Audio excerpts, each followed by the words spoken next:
Thank you for coming. Welcome, everybody. I am here with the legend himself, Ryan Griggs. He's all about a regenaissance, getting the regenerative agriculture movement going again with the Renaissance, and he's stoked to get the word out about that.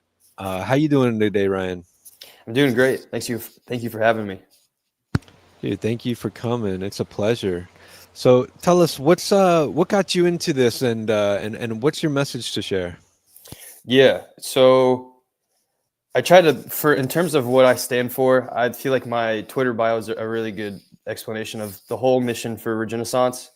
It's the fact that this whole time, the voice for the farmers and ranchers have been completely stripped away, and to me, that was by design.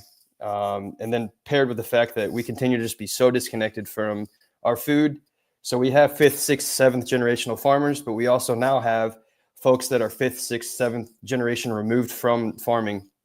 And so my mission is to be the microphone for all the farmers and ranchers, but also with them. And why I did all this? Well, I would say the perfect example of an American to where I'm 31 now. I'd never spoken to a farmer or rancher until I was 27.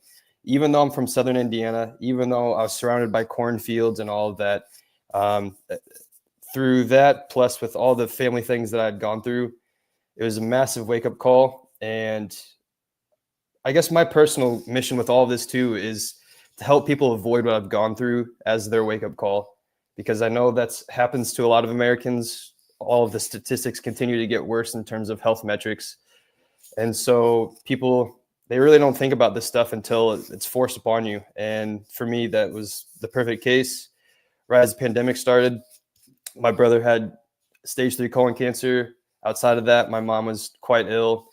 And I don't want to take up a lot of time, but essentially through all of that, and then in the next 2 years, 2022 and 2023 were really rough because they both ended up passing away. My mom actually passed away on the day I launched Regenaissance, May 23, 2023.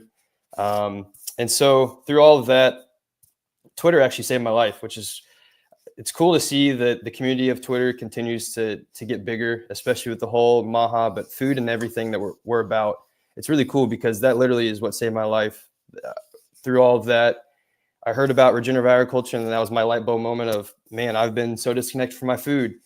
And so kind of really just snowballed there to now talking to you today. And it's been obviously a crazy journey, but the farmers and ranchers that I continue to meet just really inspire me too. And so that's also why I do all of this. It's the fact that most people are not aware of what's been happening, what continues to happen, but then also they just don't have a relationship with any of them. And it's just kind of tragic, because to me, the root of all of humanity's problems is our disconnection from our food. Yeah, that sounds like you got to be overstating it, but I don't think it is. You go back to the wisdom from the scriptures, even man was put in the garden to tend and keep it. And it's a separation. We've lost this accountability. They're making us, they're extorting us, right? This is like kind of the nature of capitalism at this massive scale, which is not even capitalism anymore. This is a crony capitalism. It's not a true free market. So, you've got these big institutions consolidating power. And of course, our food purity, our food security, and the resilience of our supply chains is all, we don't have what we should. And it's coming at the expense of our lives, our liberties. So, yeah, I think this is so important, what you're doing. And this is great. You're giving the farmers a voice. Farmers are suffering from cancers, got some of the worst health outcomes. And you go back 40 years, farmers were the healthiest. Makes sense. They should be. They're out there staying fit and everything. So, yeah, kudos to you for what you're doing. I really appreciate it. Well, and also, too, it's the fact that I had John Pantalone on my podcast last year. He's a farmer on the outskirts of Austin, and he was just talking about how he was reading an article from Joe Salatin on his magazine mentioning the fact that the suicide rate for farmers is worse than veterans. And that, to me, is quite staggering. And then that just also just explains where we're at culturally. And then thinking about their health. I mean, there's so many reasons behind that, but again, that's why I'm doing this. And I posted yesterday on Regenaissance the fact that I'm going to go on this road trip starting July 7th. Because to me, the more I learn, the more I realize the whole problem of our food and agriculture, it's like a one giant onion to where there's just 100 layers. And I feel like I'm in like layer 25, and there's still so much that I'm learning, because I mentioned before we went live, it's called RCAF USA, a really awesome organization for ranchers in America. But even then, there's some things that they were sharing that just opened up my eyes to just more problems, essentially. And that's why I have Regenaissance too, is folks are starting to wake up online, but they still don't take a seat back and try to learn more. And so they might be on layer 3 and they think that they know a whole lot. But then they don't realize there's still so many more problems that are happening to our food system, to farmers and ranchers from all kinds of angles. They're attacked from the actual USDA because there's corruption there, from other organizations like the Farm Bureau, there's corruption there with ties to China. Even from the consumer side now, that they're facing up against influencers who are shilling their own stuff. Just, they don't actually care about farmers and ranchers. They'll make really broad generalized statements that do more harm than good. But the only reason why they do that is to get engagement for whatever product they're selling. And so there's a lot of good, but there's a lot of bad. And that's why it feels like you do one thing that's helping out, but then there's just so many other things that need to be addressed. And that's my hope with this trip and continuing with Regenaissance, is waking people up, but then also having people that can help too, because we really need all hands on deck to get to where we want for the food system long term. Because that's another thing. It's the fact that we don't think long term. We expect everything to be fixed immediately. Like for all the food dyes, for example, whenever Kellogg's or someone says that they're going to get all those out by 2026, which is good, people just don't understand that a lot of things take a long time. And everything that we're facing now has been happening for decades and decades. If we talk about Earl Butts, that was in the 70s. And so we're still seeing the repercussions of all that. But again, that's why I say go visit a farm or ranch, have these conversations. And so you could really start to paint the full picture for yourself, but then realize that this is not going to be fixed overnight. Yeah, it would be nice. It would be nice. I tell you what, you look at things like World War III, these sort of geopolitical challenges we face, and how supply disruptions can come. We saw big supply chain disruptions from COVID, and COVID was the flu. And so, how much worse could we see? And so, yeah, to build this local resilience in our communities, to have us able to feed ourselves, have this independence, this autonomy, it's so important. You talked about your mother and your brother, man. My condolences. I'm sorry, I hadn't realized that you went through that. But this is something that we're seeing so much more of, is this chronic disease from our food, from our medicine, and we really need accountability. And make our food. Our food is supposed to be our medicine. We need to get back to that. Yeah, I guess I'll also just briefly cover the things with my brother and mother, because it was a lot. Because I also realized that my life was the frog in the boiling pot of water analogy, to where my life was just slowly crumbling without realizing it. It started in 2018, pretty much right as I moved down to Austin. My mom, so this is just where we're at from culturally in America too, with our healthcare, to where it's just drugs for everything. My mom had anxiety and depression, medications for that, diabetes, medications for that. She had shingles, gout, sleep apnea, medications for that. She had psoriasis, medication for that. She had coronary artery disease, the most common heart disease. Her kidney and liver were failing, and she needed transplants for both. But because of her heart condition, she was deemed inoperable. And then in total, she had 14 liters of fluid drained from her lungs, which I believe was about 6 or 7 different trips to the ER. And so when you think about literally 2 of these every single time in her lungs, just fluid. So she was massively suffering. And then, like I mentioned, right as the pandemic started, like literally right, got news that my brother had stage 3 colon cancer. We're told September of 2020 that it's in remission. Great. I go back home. We do a little celebration. I'll never forget my mom's face, because she had like a cookie cake and balloons and all that just to celebrate. And I also never forget my brother, because he wasn't really celebrating that day, because he's just like, who knows what could happen. But she was right, because 2 months later, in December of 2020, we're told that his cancer is not only back, but it's progressed to stage 4. So then the first 6 months of 2021, I take off from work. I used to work for IBM, and I was his caretaker. I essentially watched my brother be tortured alive, watched and heard him be tortured alive for 6 straight months. His last 2.5 months of his life he spent in the hospital.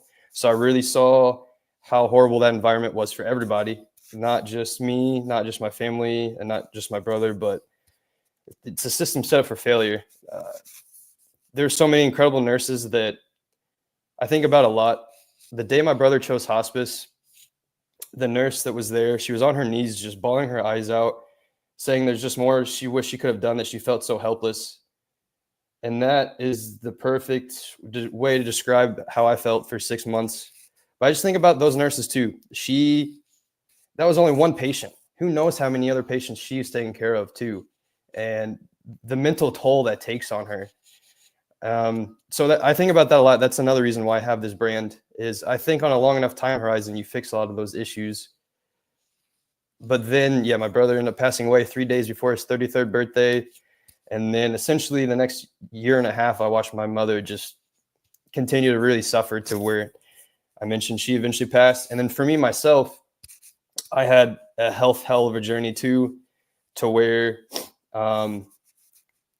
February of 2022, I had a near-death experience, essentially, because I also realized I had Hashimoto's. I had undiagnosed Hashimoto's, so severe form of hypothyroidism, to where still to this day, it's been probably 4 years since I've woken up with any energy or refreshed, because my thyroid hasn't really been working properly. I am fixing it. But obviously, as I'm describing everything, it's very hard to heal with a lot of the stress like that. So yeah, I just wanted to add that context too, because it has been an insanely challenging 5 years. But the thing that fuels me up the most is, again, the farming and ranching. And whenever I worked on a farm in rural Pennsylvania of fall of 2022, the actual first farm that I'm going to be visiting on this trip.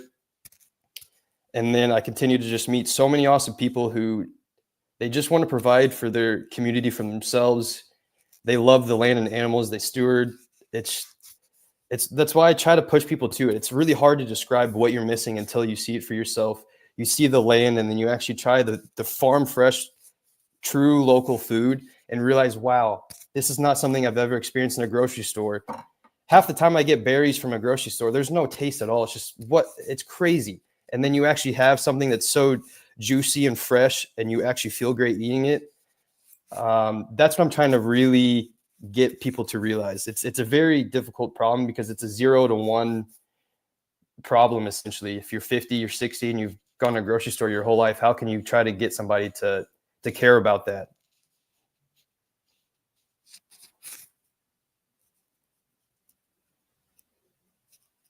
Oh, you're muted, Johnny.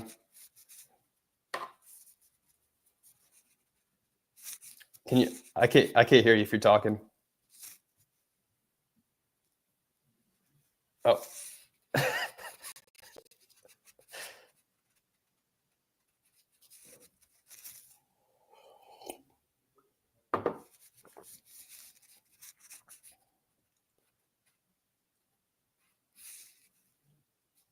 Well.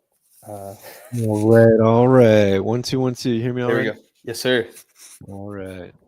Yeah, no, the hypothyroidism, I was just bringing up a link to a study. This is something that glyphosate is implicated in causing. This is a massive endocrine disruptor. Yep.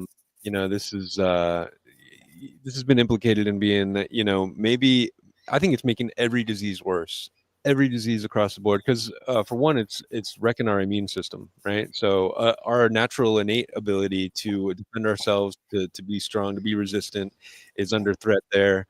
It's making us malnourished. It's chelating all of these nutrients that are so important, creating all these pathologies that way.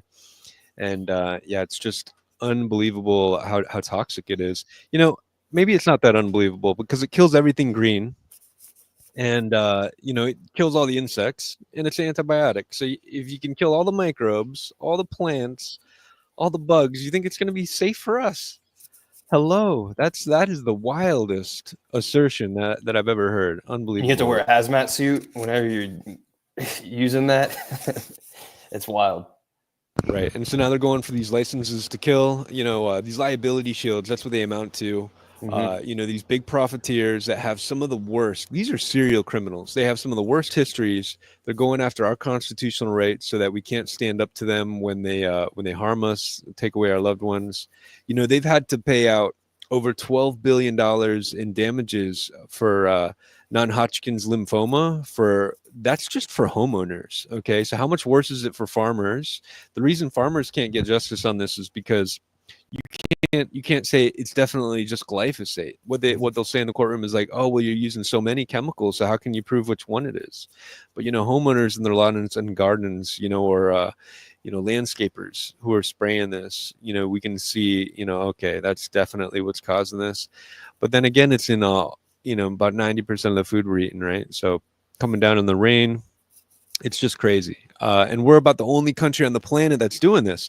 And this is part of their justification is they say, okay, well, we've got to keep spraying this poison because there's going to be a famine otherwise, which might be true if we tried to turn it off overnight, but we got to phase it out, logically, reasonably. We got to phase it out slowly. A great place to start is we're spraying this garbage on our grains, on our beans at harvest. No other country's doing that. This is banned in all of Europe. This is just to grow crops that maybe we shouldn't be grown in the areas where they're growing them.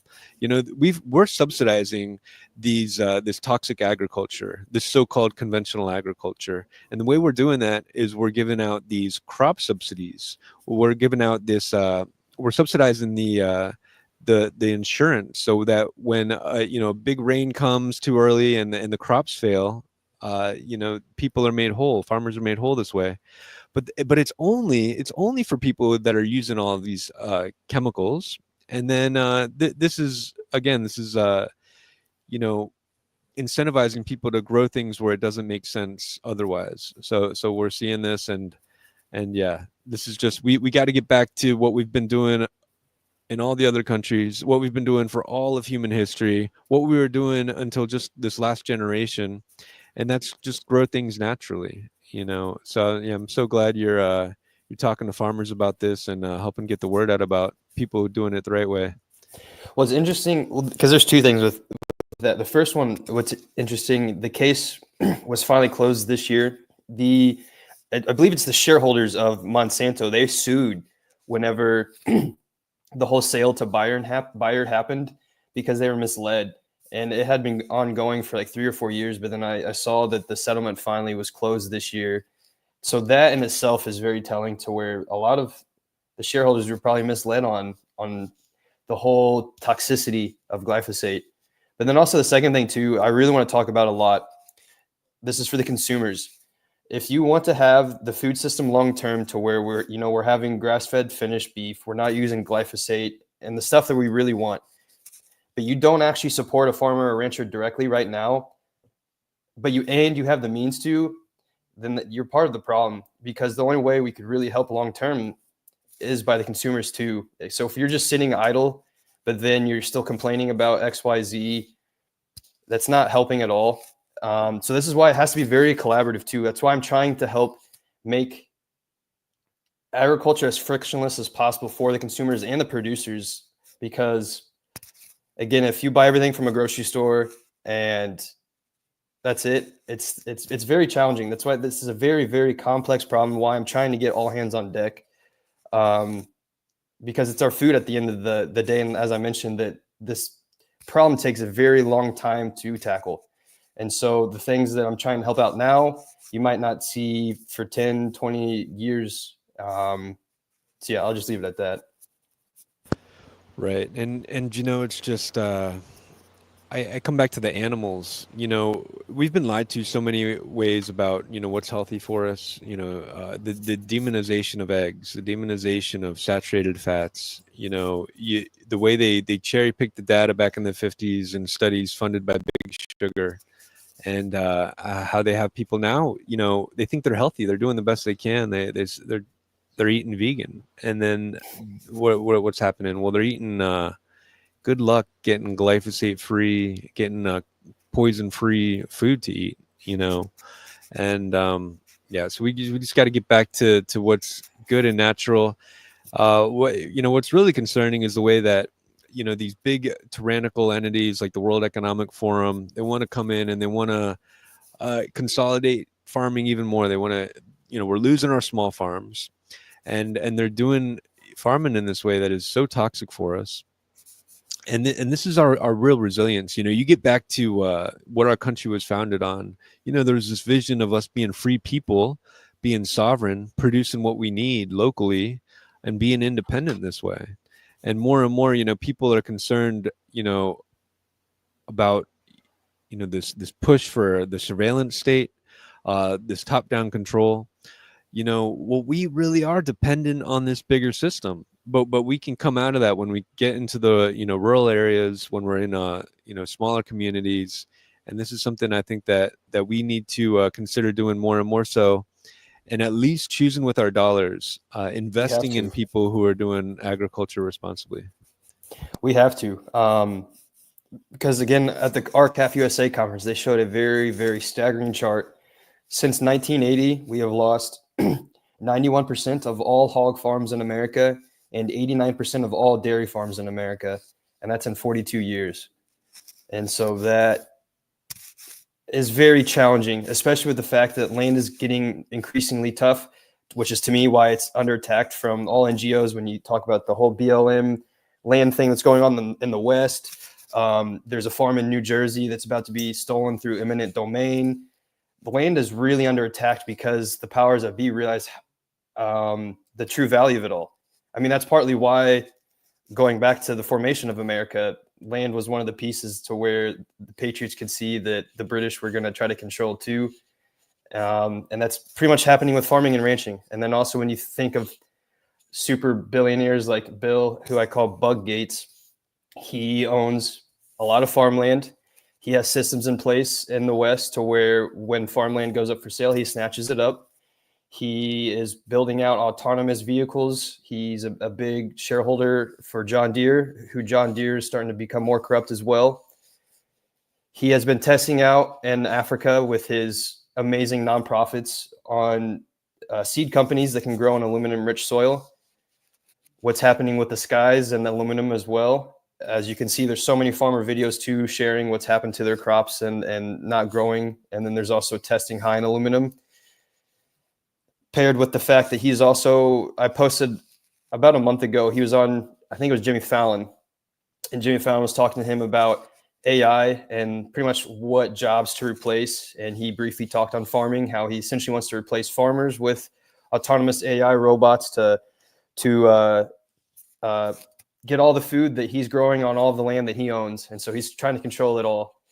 And so who knows how many other people are like that too, and whoever he's connected to, because there's the like you said, the World Economic Forum, there's the WWF as well. That's completely corrupt.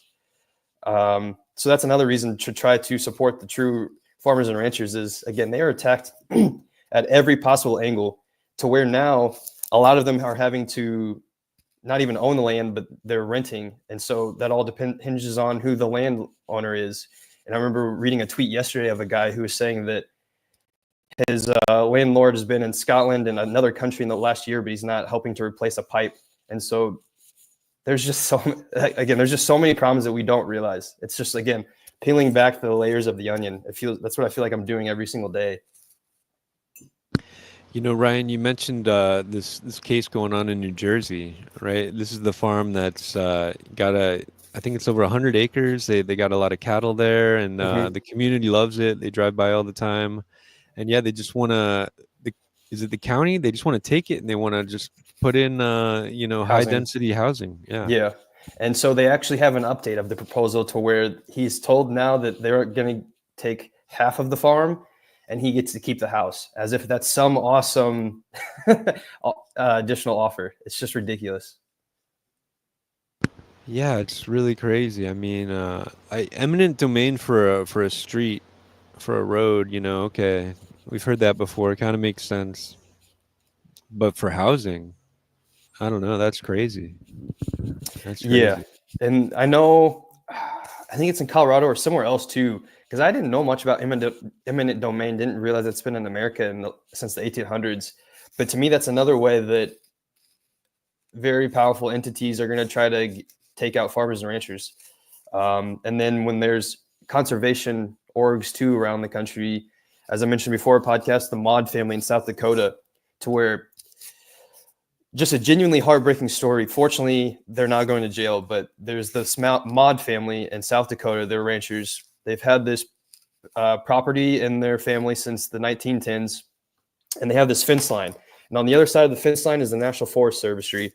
And last year, they had this anonymous complaint from a hunter stating that their fence was overbearing and actually needs to go.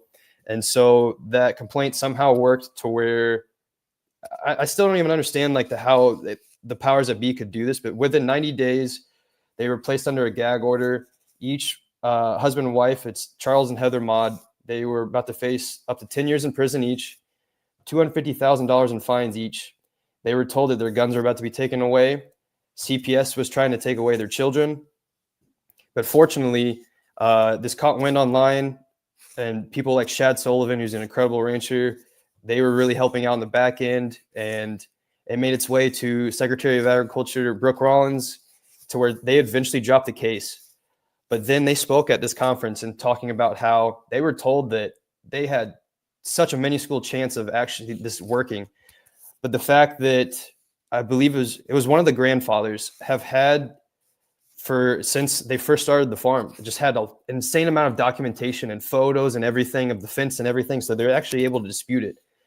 But I just think about all the other families that have had things happen to where it didn't work out and they're in jail or they had to pay exorbitant amount of fines. That's constantly happening everywhere. And the powers that be know that. And that's also why I say knowledge is power, and why I'm trying to do what I'm doing from the media side of things. It's the fact that it works whenever people back each other up.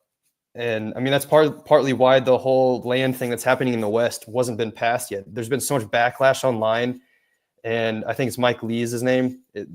They're really communicating. So it just showcases that if we can really back one another, especially from farmers and ranchers, it can work. Yeah, we gotta use our free speech while we got it, and we gotta preserve our rights this way.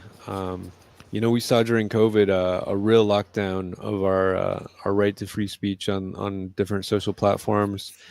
You couldn't quote peer-reviewed science in a very even-handed way. That's what I still can't believe. I was kicked off Facebook again and again and again for just saying, "Hey, look at the peer-reviewed research on ivermectin." And even so, when I worked on the farm and this was September 2022, I would post on raw milk, just posting. They would get taken down immediately. And then I would try to figure out why. And of course, there's no support. But even they were censoring raw milk on Facebook in 2022. is that something they've lightened up about now? Compared to that, yes, but I still think that there's a lot of nefarious stuff going on with all of that. And so who knows, because it's Zuckerberg, and I don't trust him at all either. Right. Yeah. Here. Yeah, I see they do allow now to people to be kind of critical of the lack of science for vaccine safety now, and so that's good to see. But yeah, it's just like, I don't know. It just felt like the ultimate kind of tyranny, and it feels like it'll come back again when something big happens and they really want to lock down the narrative. So yeah, I don't know. Maybe it's an opportunity in the meantime to wake people up, though, that we should be trying to take advantage of. So I'm glad that the whole climate change aspect has cooled off a lot. I've definitely noticed people are starting to realize that a lot of that has just been a complete lie, in the sense that, again, all these institutions and green organizations, they're just pushing all their BS. And so that makes me very happy to see that people are waking up to cow farts aren't the problem. And they're actually starting to see, because to me, it's you got to just question everything essentially. And so it's good to see more and more people are waking up and questioning these things and realizing how ridiculous all of this sounds. And that's what I try to get at with raw milk, and just other aspects of agriculture, like the price of goods. I find it funny whenever someone complains about the price of raw milk, but they won't think twice about going to the gas station to buy a drink that's $3 or $4. And if you multiply that out to a gallon, that's like 2.5 times more than a gallon of raw milk. But we just don't really think about these things. Right. Yeah, I had no idea the all the health benefits of raw milk, and you look into it. There's some studies that you give the mice raw milk, give them pasteurized milk like we get, and the differences are unbelievable. So yeah, it definitely seems like something that you need to look into, and this whole idea that all these countries around the world they still drink raw milk all throughout human history until recently. We've always drank raw milk, but now it's super dangerous. I could get that it's super dangerous for these massive factories who are doing it unhygienically. Yeah, that seems dangerous. Maybe they do need to pasteurize their milk, but for yeah, the small farmers who are doing things responsibly, yeah, they don't want to get sick. People get sick, they're gonna do it better, right? So come on. Well, that's why I always find it so funny because raw milk is such a polarizing topic, and people will just shout out that people are dying. And in the 1800s, yeah, a lot of people were dying from raw milk, but it wasn't because of raw milk; it was because of the conditions of it all. So if you just look up swill milk and the fact that the cities were literally being sold blue pus filled milk, of course that's going to make people sick. And the industrial revolution, that's what's just so funny about the context. The context is always missing. So in the 1800s, when cities like New York City were just having massive growth, that's still at the time when there's no refrigeration, there's no electricity. You're still in horse and buggy, so the streets were literally filled with horse shit. So there's flies everywhere, diseases ramping up from that.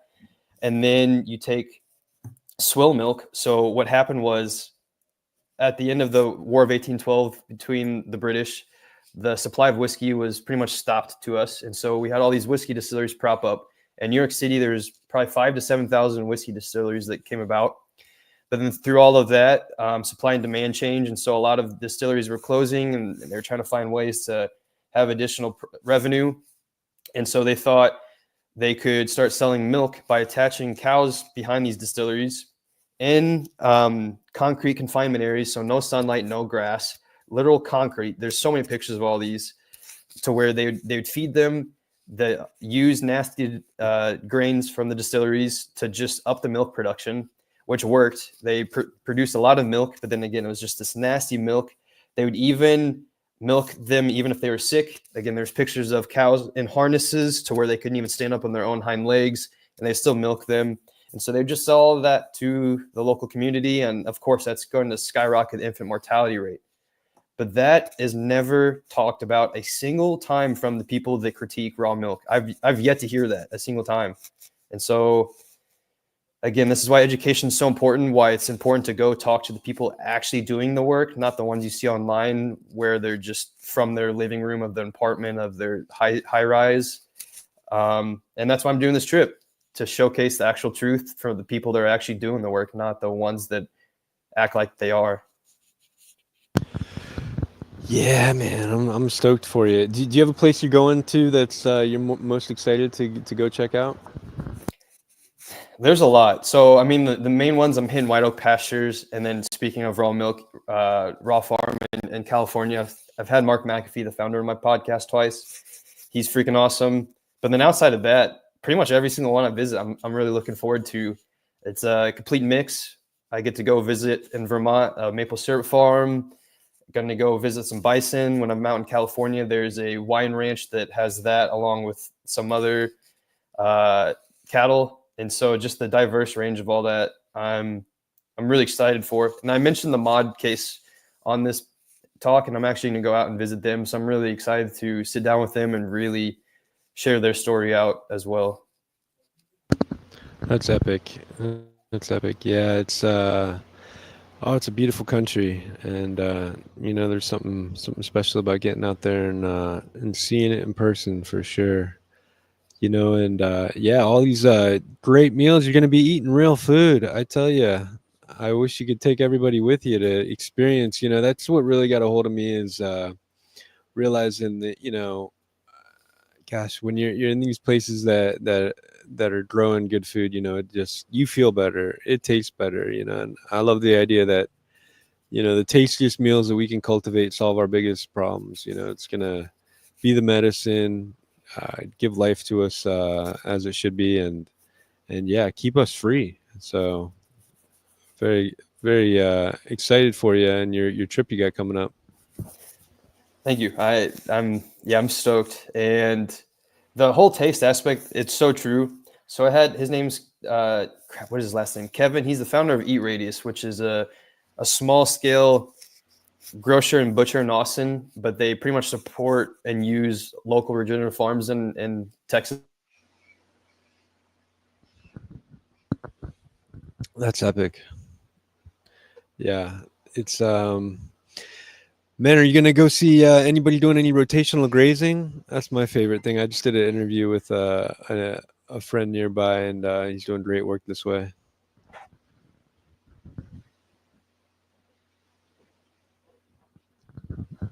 1212.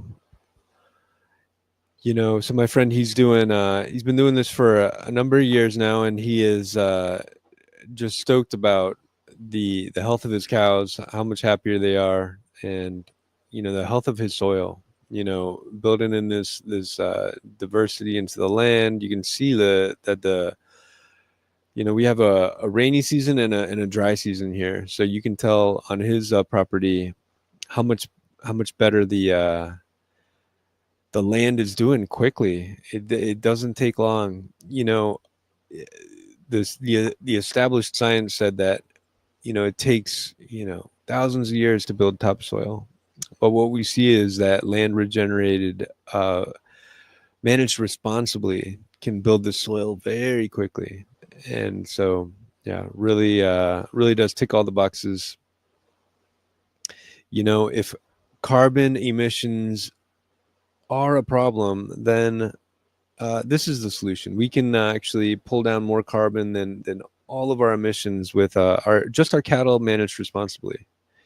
And this is kind of what lets us know that the people who feign concern about this issue really aren't serious about it. That they aren't addressing cattle this way as what we really need to focus on. And yeah, it really does tick all the boxes. You talk about good food, being healthy, bringing communities together. This is something that we've lost in our Western system these days. Everybody looking at their screens rather than gathering around a table and talking story and pitching in and helping husk some corn or process some animals. So yeah, we can get back to these natural ways that are so good for us, and it really is an honor and a privilege. What do you say we got you back, Ryan? Yeah, sorry, my power went out. I don't know what the heck just happened. That never happens. Oh man, welcome. Talking about what they don't want us to talk about. You control the food, you control the people. Who said that? I think that's a Kissinger quote. Control the food, control the people. Yeah, no, I completely agree with that. And then you also you create the problems and create the cures. Exactly.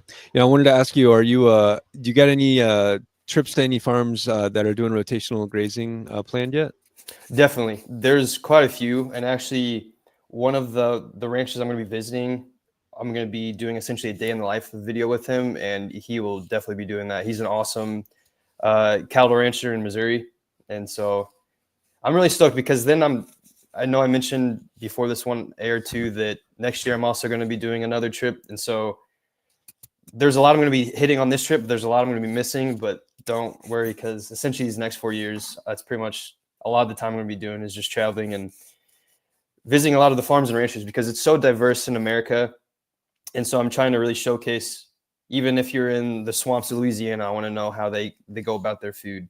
And so that's one cool aspect is it's essentially a travel network or a travel experience, but at the same time, it's showcasing the different climates, the different areas, and how that affects the way you grow your food because it's so diverse. What I can grow in Texas is vastly different to where I know you're In the tropics, it's way different than there.